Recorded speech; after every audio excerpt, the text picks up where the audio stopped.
Bonjour tout le monde, j'espère que tout le monde va bien. Alors dans cette vidéo nous allons parler donc des 5 crypto-monnaies que je vous ai promis que je vais essayer de faire un tout petit peu plus le matin. Donc on va essayer de mettre des alertes sur 5 cryptos, ce sera donc pour aujourd'hui. Donc on aura le NEO contre le BTC, on a l'ARC, on a le Power Ledger, on a le BATS et on a le GIFTO. Alors ce qu'on va faire dans cette vidéo c'est que je vais vous mettre des alertes, on va sûrement travailler que sur du 1 minute. Je fais un petit dédicace à Michael, il m'a montré qu'en fait TradingView on pouvait également le mettre en français. J'ai toujours travaillé avec des sites internet en anglais, mais vu que j'ai une communauté francophone, je pense que c'est quand même plus simple pour tout le monde. Donc j'ai mis TradingView également en français et j'avais pas une réponse la dernière fois dans la première vidéo, c'était si on pouvait mettre des alertes pour les personnes qui avaient TradingView gratuit. Oui, on peut mettre en fait une seule alerte. Alors on peut pas en mettre plus malheureusement. Vous pouvez déjà travailler avec ça, déjà faire des tests. Après, si vous voulez en faire plus, il faut avoir soit un pro, soit pro plus. Et j'ai un lien dans la description si vous aimeriez faire votre achat. Alors pour la suite, donc on va commencer directement sans perdre trop de temps. Donc pour le NEO, on va mettre plusieurs alertes. Donc déjà pour vous expliquer pourquoi j'ai choisi ces 5 cryptos, c'est parce que je les ai analysés ce matin. Et j'ai vu qu'il y avait un potentiel parce qu'il bougeait pas mal. Il y a 2-3 cryptos qui sont en sorte d'accumulation également. Donc on peut voir une petite hausse ou bien une plus grande hausse qui pourrait nous permettre de pouvoir bien gagner également, même que ce soit du scalping. Donc on va commencer avec le NEO. Le NEO, je le trouve en ce moment assez intéressant parce qu'il bouge pas mal. On a des vagues qui sont super intéressantes. On va vous montrer ça. Donc ici on parle, donc comme je vous ai dit, on cherche nous du 0,5, donc ça c'est typique du 0,5 qu'on cherche et comme vous le voyez on peut le retrouver plusieurs fois à peu près. Ici on a beaucoup de vagues différentes qu'on pourrait essayer d'avoir. Donc nous mettons ce qu'on veut, on va mettre des alertes, on va déjà travailler avec le MACD, donc on veut des alertes sur cet indicateur qui est juste ici, donc ici nous avons le MACD. Je veux prendre un signal sur le MACD, donc le MACD c'est le signal, c'est le bleu, donc on a ici 2 lignes, donc on a la ligne bleue qui est le MACD, on a la ligne orange qui est le signal. Donc nous ce qu'on veut, on veut savoir quand le MACD il fait un croisement vers le haut, super que ce soit en français pour vous, et on va mettre que dès qu'il fait un croisement vers le haut du signal, donc c'est à dire que ce qu'il va faire, c'est qu'il va me donner une alerte dès que la ligne bleue va croiser la ligne orange. C'est tout simplement ça. Hop, alors je vais le créer. Alors, comme deuxième alerte, ce que je vais pouvoir faire, c'est que je vais mettre, par contre, juste sur du 5 minutes, pour pouvoir mettre, pouvoir mettre mon alerte sur le moving average de 100, qui fait un croisement, donc c'est celui qui est bleu, qui est juste ici. On veut un croisement vers le haut du moving average de 200, tout simplement. Voilà, créer. Je vais revenir sur mes 1 minute. Ce que je vais également chercher, c'est les distributions. Donc les distributions, c'est ici. Donc on le voit qu'il y a eu beaucoup de ventes également ici. Donc on le voit ici en vert. Donc nous, ce qu'on veut chercher, donc on va mettre une alerte sur le CM Williams, comme ça. On veut le Williams, celui-ci, donc ça c'est le vert. On veut une valeur donc plus grand que, on avait dit 1 à peu près. Alors on va mettre valeur 0,9. Voilà. Alors comme ça on va avoir une alerte comme vous le voyez ici. Donc dès qu'on va avoir une distribution en fait, donc plus de ventes surtout. Alors il y aura ces barres vertes claires là qui vont augmenter et dès qu'on va être à une grande distribution, donc il y aura beaucoup de ventes, on va avoir un petit signal également. Puis nous c'est ce qu'on cherche, donc nous ce qu'on cherche c'est quand il y a des ventes, il faut surtout pas avoir peur. Souvent la majorité des gens ce qu'ils font c'est que quand ils voient beaucoup de ventes, qu'est-ce qu'ils vont faire? Ils vont vendre également, ils vont suivre le marché. Et nous on cherche toujours de faire l'opposé, donc dès qu'il y a beaucoup de ventes, c'est là où on va commencer à s'intéresser dans la crypto, c'est là qu'on va commencer à se dire est-ce que si oui ou non on va acheter la crypto-monnaie. Alors pour le NEO, je vais peut-être encore juste mettre une alerte, ce sera donc pour le RSI. Donc ce que je vais faire c'est que je vais regarder ici, donc on est sur du RSI, chaque petite baisse, donc nous ce qu'on va chercher c'est on va chercher en dessous de 22. Donc on veut prendre le RSI du NEO, on veut qu'il soit plus petit que là, on va mettre 22. Voilà, alors passons au prochain, ce sera tout pour le Néo, pas besoin de faire beaucoup plus. Alors pour l'arc, ce que nous allons faire, donc à mon avis on est dans une petite phase d'accumulation pour direction vers le haut. Donc, alors, on va prendre l'alerte, on va faire exactement la même chose, on veut reprendre le MACD. Déjà pour commencer, donc le MACD, nous ce qu'on veut savoir c'est quand le MACD fait un croisement vers le haut sur le signal. Donc exactement la même chose qu'avant. Par contre, ce qu'on va également faire, c'est on va chercher une valeur de l'arc qui pourrait être assez bas. Donc ce qu'on va chercher, donc c'est la valeur qui touche par exemple le moving average. Donc la valeur même arc contre BTC qui va croiser. Non, on va faire qui va faire croisement vers le bas de la valeur. Non, croisement vers le bas du moving average 200. Donc là, c'est-à-dire que on va avoir une alerte quand le prix de l'arc va descendre sous le moving average 200. Donc c'est la ligne jaune-orange qui est juste ici. Donc dès qu'elle va dépasser, on va également avoir une alerte. Donc c'est ce qu'on recherche. On a vu qu'il y a eu deux, trois fois que ça a testé le moving average de 100. Qu'on est dans un marché haussier sur une minute, bien sûr toujours. Il l'a testé ici, là il a juste testé celui du 200. Il est direct remonté. Donc nous c'est ce qu'on va chercher pour l'instant. Où on peut également travailler, on va également mettre le CM Williams de nouveau. Là on va travailler sur du 4, donc valeur 4, 4.2 même. Comme ça, on peut le voir ici. Donc là, on aurait eu par exemple une alerte, on l'aurait eu ici. Si on l'aurait eu par ici, on aurait reçu une alerte. Ça ne veut pas forcément dire que c'est là qu'on aurait acheté naturellement, mais ça veut dire que là, on reçoit une alerte, donc deux fois. Donc là, on reçoit une alerte, pas seulement sur le CM Williams, on reçoit également une alerte pour le moving average de 200. Pour l'arc, je ne vais pas faire beaucoup plus, ça va me suffire en fait. Pour l'instant. Donc on va tout de suite passer au Power Ledger qui est en train d'avoir une belle chute. Et ça, on aime bien en général. Alors, nous, ce qu'on veut faire, donc, on va du coup juste dézoomer un tout petit peu.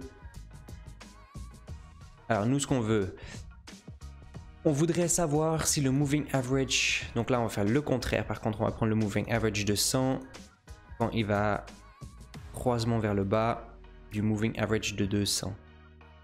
Comme ça, on va savoir si on va plutôt partir vers un marché baissier ou pas. Ce qu'on aimerait également savoir, c'est ceci. Donc, j'avais regardé juste avant. C'était le RSI. Power Ledger. Donc, on va prendre le RSI. Et le RSI, on va le mettre ici, vers les 33. Comme ça. Donc là, la même chose. Donc toujours bien contrôler que vous avez votre petite alerte qui est finalement bel et bien activée. Vous pouvez tout retrouver ici à droite. Donc on va juste finir également. Et là, je vais reprendre une fois du 5 minutes. Et là, nous, ce qu'on va chercher, c'est le moving average de 100. Il va croiser vers le haut, cette fois, le moving average de 100. Donc là, c'est-à-dire la ligne bleue qui va croiser vers le haut, la ligne orange. Et on va le créer. Hop. Alors pour le Ledger, ce sera tout. On va partir directement sur le BAT. Donc pour le BAT ici, de nouveau, pourquoi est-ce que je prends le BAT? Pour moi, on est dans une phase qui pourrait être assez intéressante également, d'accumulation, distribution, mais beaucoup plus d'accumulation à mon avis. Donc c'est pour ça que ça peut être intéressant pour le scalping. Les taux des petites vagues sont très intéressantes également. Alors pour le BAT, on va essayer de mettre sur du 1 minute. Nous, ce qu'on va rechercher, c'est dès que le prix va croiser vers le bas du moving average de 200. Donc nous, ce qu'on veut, c'est savoir quand le prix est en dessous de la ligne jaune, orange. Déjà ça, on veut également le remettre sur le 3 minutes. Car on voit que sur le 3 minutes, il est même presque plus intéressant. On va reprendre le moving average. Non, oh pardon, je me trompe. On va prendre le BAT directement, donc la valeur même va croiser vers le bas du moving average de 200, on a dit. Voilà. Alors, on peut revenir sur du 1 minute, puis on va travailler avec le MACD. Ce que je vais essayer de refaire aussi. Donc on va reprendre le MACD. On veut prendre le MACD même qui va faire un croisement vers le haut du signal du MACD. Donc comme avant, donc c'est donc la ligne bleue qui va croiser la ligne orange vers la hausse. Comme ça. Et puis pour le BAT, encore une autre chose que je voudrais faire, c'est peut-être revenir juste sur du 5 minutes. Et là, par contre, on va toucher une petite alerte que j'avais vue avant. Alors là, c'était la valeur même qui touche croisement vers le bas du moving average de 100. Donc on va laisser ça pour l'instant comme ça. Et on va partir sur la dernière crypto qui est le Gifto. Donc le Gifto, pourquoi est-ce que je l'ai mis dans les 5 cryptos pour aujourd'hui? C'est tout simplement parce qu'il est très intéressant à scalper en ce moment. Il a pris pas mal de volume. Tout ce qui est volume en dessous de 500 BTC par jour, comme je vous ai dit pour le scalping, ça commence à devenir difficile parce que nous ce qu'on recherche c'est vraiment des achats-reventes. Et là il y a pas mal de volume qui est rentré dans le Gifto, donc ça peut être intéressant. Donc là ce qu'on retrouve c'est des jolis pourcentages, des très jolis gains. Il y a beaucoup de choses à faire. Donc nous ce qu'on va essayer de chercher maintenant c'est... Donc sur le Gifto j'avais regardé un tout petit peu avant, il y avait pas mal de choses assez intéressantes. Donc là par contre on va utiliser le Bollinger. Donc le Bollinger c'est l'indicateur qui est juste ici, hein, donc c'est cette sorte de bulle finalement qui suit finalement la valeur du Gifto contre le BTC. Et en plein milieu vous avez aussi encore une petite ligne brun comme ça. Ah bah ça c'est le Basis qui va faire un croisement vers le bas. Nous on veut savoir déjà du moving average de 100 on peut mettre. C'est-à-dire que je vais déjà la créer. C'est-à-dire qu'ici par exemple en ce moment même on a donc le Bollinger ici en plein milieu, on a cette petite ligne brune. Nous on va avoir une alerte dès qu'elle va recroiser vers le bas sur le moving average de 100, donc le bleu. Ça c'est ce qu'on a demandé maintenant. On peut faire exactement la même chose sur du 3 minutes. Et là on veut faire sur le moving average de 200. Donc on va reprendre, hop, Bollinger, Basis, on va reprendre croisement vers le bas du moving average de 200 cette fois.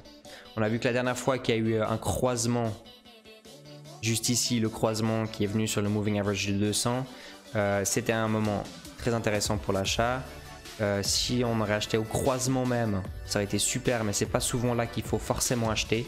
Des fois ça vaut la peine d'attendre de nouveau un signal de rachat, donc imaginons ça aurait été là, on aurait eu quand même du 2% 4 en 20 minutes. Donc d'acheter ici et revendre ici naturellement c'est toujours ce qu'on espère, mais c'est jamais forcément toujours le cas. Il faut pas toujours ce qu'on voit ici, c'est toujours simple naturellement. Une fois que ça a déjà été dessiné, on peut se dire ah bah ouais pourquoi pas, j'aurais pu acheter là puis j'aurais pu revendre là, en moins de 20 minutes j'aurais fait 3,73%. C'est pas tout à fait comme ça que ça fonctionne le trading, c'est naturellement un petit peu plus compliqué que ceci. Par contre sur le Gifto, ce que j'ai pu remarquer ces derniers jours, ces dernières semaines, c'est qu'il y a eu beaucoup d'accumulation et très peu de distribution. Alors ça de nouveau c'est mon avis personnel, mais c'est pour ça que c'est possible que le Gifto sera là dans les prochains, dans les top 5 cryptos finalement que je vais mettre des alertes dessus. Il sera là peut-être assez régulièrement parce qu'il peut être très intéressant pour le scalping, surtout s'il y a autant de volume qui reste sur le Gifto. Alors ça dépendra tout naturellement des gens qui l'achètent ou qui le revendent. On verra bien là-dessus. Alors je vais juste revenir encore sur du 1 minute. Et là ce que je vais faire c'est que je vais... on commence à avoir beaucoup d'alertes. Hop. Alors là ce qu'on veut faire c'est qu'on veut prendre juste encore le RSI du Gifto. Et là on veut le mettre plus petit que... Là, on va prendre en dessous de 30. Voilà, dès que le RSI en dessous de 30. Et ce qu'on peut également encore juste remettre, c'est... Là par contre on va prendre peut-être du... Non, on va rester sur du 1 minute. Et là on va reprendre également le MACD. J'espère pas que vous entendez toujours ce bip. Pour vous, pas que ce soit trop embêtant non plus. Alors là on va prendre le MACD. Croisement vers le haut. Pas que je me perde. Et le signal. Donc de nouveau, on veut savoir quand le bleu va croiser l'orange vers le haut. Donc là, ce sera pas du tout pour maintenant. Donc là, c'est pas du tout un signal d'achat. Pas du tout, au contraire. Donc ça, c'est finalement les avantages des analyses techniques également, parce que souvent il y a beaucoup de personnes qui n'y croient pas forcément. Je suis le premier à me dire aussi que souvent c'est un petit peu manipulé, puis on peut pas toujours compter dessus, j'en suis conscient, mais dans ces moments là, si on n'a pas d'analyse technique, des fois on se dirait ah bah là je pourrais acheter parce que c'était juste plus haut juste avant, là également ça pourrait être un moment d'achat. Ben, les analyses techniques disent que non. Là, en ce moment, il faudrait plutôt attendre. On n'a aucun signal qui nous dit qu'il faudrait acheter. Au contraire, là, on pourrait partir largement vers le bas. Donc, pour l'instant, il ne faudrait rien faire, ce qu'ils disent naturellement. Alors voilà, j'espère que ça vous a plu cette vidéo, j'espère que vous avez pu apprendre un tout petit peu quand même avec les alertes également. Si vous avez des questions ou autres, n'hésitez surtout pas à les mettre dans la description juste en dessous, c'est avec grand plaisir que j'essaie de vous répondre le plus rapidement possible. Alors voilà, sur ce, je vous souhaite une super bonne journée et à tout bientôt. Ciao, ciao.